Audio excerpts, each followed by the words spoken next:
Good day and welcome back to another World of Warcraft video. In this video we're going to talk about the best glyphs for melee DPS classes in Cataclysm Classic. I did a video on tanking classes recently and I want to just kind of finish off all of them. This is not a build guide for each class, this is just talking about glyphs. Glyphs are very important compared to retail, they do a lot for your character and this is kind of like a cheat sheet for them, more so than anything else. The rest you have to figure out on your own.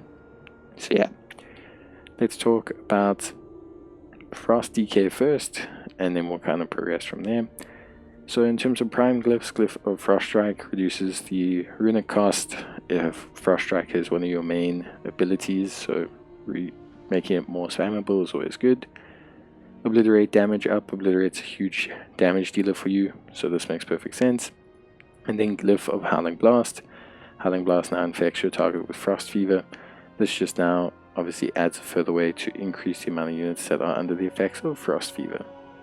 Glyph of Pestilence increases the range of Pestilence effects, allowing you to do more AoE damage. Blood Boil increases the radius of your Blood Boil ability, again allowing you to do more AoE damage. And then the Glyph of Dark Succor. The next death strike performed while in Frost or Unholy Presence, within 15 seconds of killing an enemy that yields experience or honor, will restore at least 20% of your health. So it's just a great way to generate health. In terms of minor glyphs, we have Glyph of Horn of Winter.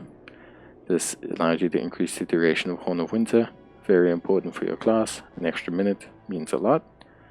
Then Glyph of Path of Frost basically allows you to negate a lot of fall damage, which is just a helpful ability to have. And then Glyph of Deathgate is just a great utility ability to reduce the timing on Deathgate, giving you increased mobility. Unholy DK is next. So in terms of Unholy DK, things very similar in some ways, and then not so similar. So in terms of Unholy DK, in terms of primary glyphs, we have Glyph of Death Coil. Death Coil again being a primary damage dealer for you. Glyph of Scourge Strike, exactly the same as Frost Strike. Very important spammable ability for you, increasing your damage. And then Glyph of Raise Dead, you basically have a stronger ghoul. Ghouls are a big source of damage for Unholy, so this is more than fine. Glyph of Pestilence, again, very important, similar to Frost. You don't need to have Glyph of Blood Boil, but again, very good for AoE. And then Glyph of Anti-Magic Shield. You don't have to take this, like you could, in theory, try to take something else. Like you could take a Glyph of Death Grip, you could take a Glyph of Vampiric Blood, but this is just nice because it gives you a bit of extra protection. On the minor glyph side, we have Horn of Winter again, but we do also have Glyph of Blood Tap, just again allowing us to give us some protection. And then we also have Glyph of Death's Embrace, which is pretty cool because you're going to be wanting to heal your minions. Like I said, ghouls are a big portion of damage, so having them beefed up, being able to be healed is very important. Next we have Feral Druid. Okay, Feral Druid, very decent class in this expansion. I think way better than what they are in retail WoW, or at least feel to be in retail WoW to be. Glyphs for them, like how druids work, is a bit different, obviously, because also they share forms in that between them a lot more than what they do like on global retail, with like Bear being specifically Guardian Druid and stuff like that. So on this side, it's very difficult to say, but generally you want Glyph of Rip. Glyph of Rip, like this class is very flexible, so it's just going to depend on what you want, because druids are meant to be flexible. But if you're going pure DPS, Glyph of Rip, because it increases rip damage. Glyph of Bloodletting, yes, is more than fine, because it increases your Mangle and Cat form, and increases the duration of rip. And then you could have Glyph of Berserk, not too necessary. You could also go Glyph of Savage Roar if you want to continue along the cat thread. On the minor glyph side, yes, Glyph of Thorns is great because it reduces the power of Glyph spell. Glyph of Pounce is nice for mobility. Glyph of Ferocious Bite is good for healing. But generally, if we're going pure damage, Glyph of Thorns is more than fine. Glyph of Feral Charge is shared between the bear and the cat form. This just reduces the cooldown of your charging abilities, give you more mobility, and Glyph of Rebirth allows you to resurrect, which is very, very helpful. On the minor glyph side, Glyph of Dash, Dash reduction, Glyph of Mark of the Wild, mana cost of Mark of the Wild reduction, and then also Glyph of Unburdened Rebirth. You don't need a reagent anymore for Rebirth. That with Glyph of Rebirth means that, generally speaking, you have a pretty solid ability there. So yeah, Druids, a little bit difficult to kind of measure up just because of like how they function, but I think overall players will be pretty happy with their functionality with these glyphs. Then we have Paladin. If we're talking about Ret Paladin, so Ret Pally in a good space in Cata. I think Ret Pallies are in a good space everywhere right now in WoW. But Glyph of Seal of Truth, very important. Why? Because it just gives 10 expertise. Expertise helps a ton with Paladins. Glyph of Exorcism. Your Exorcism does 20% of its damage over time. This is also big because Exorcism is a huge damage delay for the Paladin class. And then Glyph of Templar's Verdict. So Glyph of Templar's Verdict just increases the damage of Templar's Verdict, a spell you're going to be using a lot as a Red Pally. Glyph of Ascetic Crusader. This is common on all Pallies because it affects our Crusader Strike, giving it reduced mana cost, making it more spammable. It's a huge glyph for all Pallies. Glyph of Rebuke reduces mana cost of Rebuke. This just allows you, to have easier access to Rebuke. Your interrupt is very important. And then you have Glyph of Divine Protection. Removes the physical damage reduction of your Divine Protection, but increases magical reduction done by 20%.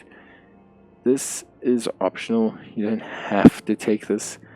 It helps, of course. You could take something else.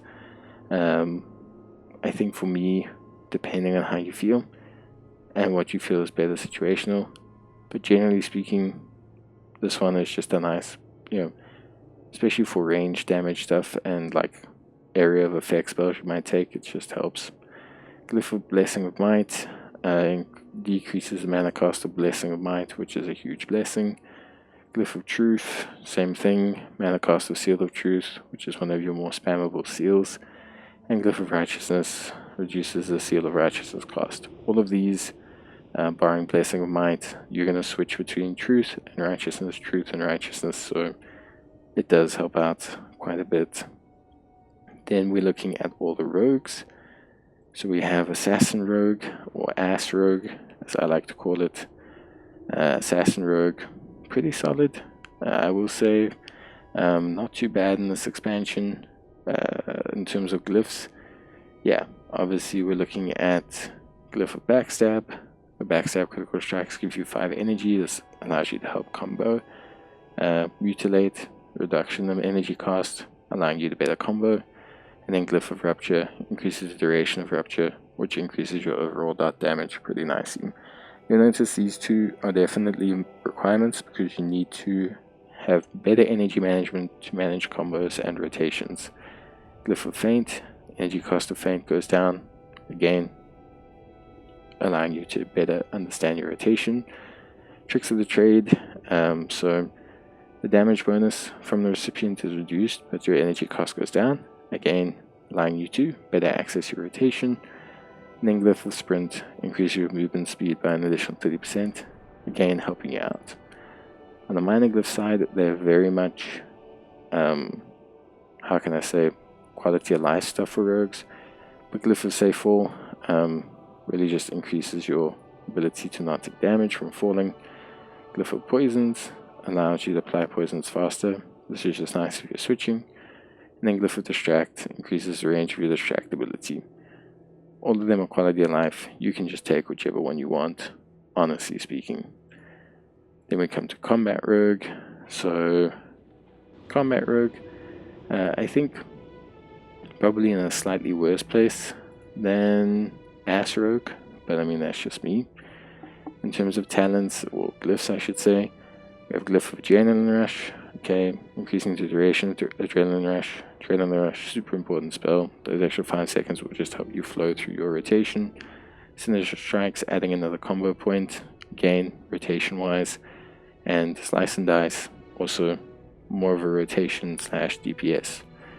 Glyph of Blade of Fury, reduces the penalty to energy generation while Blade of Fury is active, very important. Glyph of Gouge, allows you to no longer require your target to be facing you. This is very, very important because now it gives you better positional ability in the fights, which allows you to increase your damage without having to manage your positioning so badly. And then Glyph of Faint we're going to go for because the energy cost reduction. Again here, all cosmetic, well, all quality of life. So please take whichever ones you want. Honestly, I don't want to mention too much about that. Then we have Subtlety Rogue. So Subtlety Rogue in this situation, probably like, I think in a good space. Don't know if they're in a fantastic space, but they're in a good space. Subtlety Rogues have, we're going to focus on Glyph of Backstab. Again, energy. Just a lot of it's going to be about energy, combo point management. Same thing with Slice and Dice, similar to obviously Combo Rogue.